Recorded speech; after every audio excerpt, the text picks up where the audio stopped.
Heads up, I'm going to say some things that are probably going to tick a lot of people off. Some of you are going to rip me for this, but maybe some of you will agree. All I ask is that you listen to everything I have to say first, then jump all over me or jump on board. Do whatever you want. Brad Marchand took his glove off and wrapped his hand around Nick Cousins' throat. What did the league do about it? Nothing.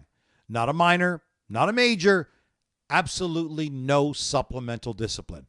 This decision from a league that fined Nazem Kadri and Nick Boynton and then suspended Boynton for a throat-slashing gesture. No contact, just a gesture. And yet, you can put your hand around a guy's throat and nothing?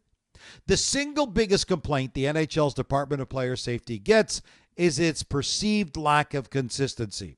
It's true. Cousins wasn't hurt, so that's not an issue here. But two words stand out for me: optics and precedent. What kind of message does this send out to the fans that putting your hands around a guy's throat is okay? The video of Marchand wrapping his hand around Cousins' throat is all over social media, and the caption below may as well read, "The league's okay with this." You know how many people I've heard say, "Hey, the move is kind of like The Undertaker's choke slam from WWE." Is that really a comparison the league is okay with? Speaking of sending a message, how about the precedent this sends out to the players? By allowing Marchand to go unpunished, how do you now tell anyone else this isn't okay?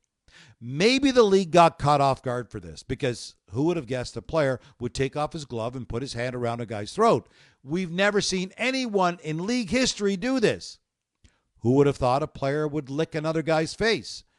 Marchand broke new ground there when he licked Ryan Callahan in the 2018 playoffs. League Vice President Colin Campbell sat him down for a conversation and a stern warning, but the league didn't fine or suspend him then either because there was no rule. But do you really need a rule for common sense? Licking a guy is one thing, but does the rule book really need to specifically say you can't put your hand around a guy's throat? Who knows?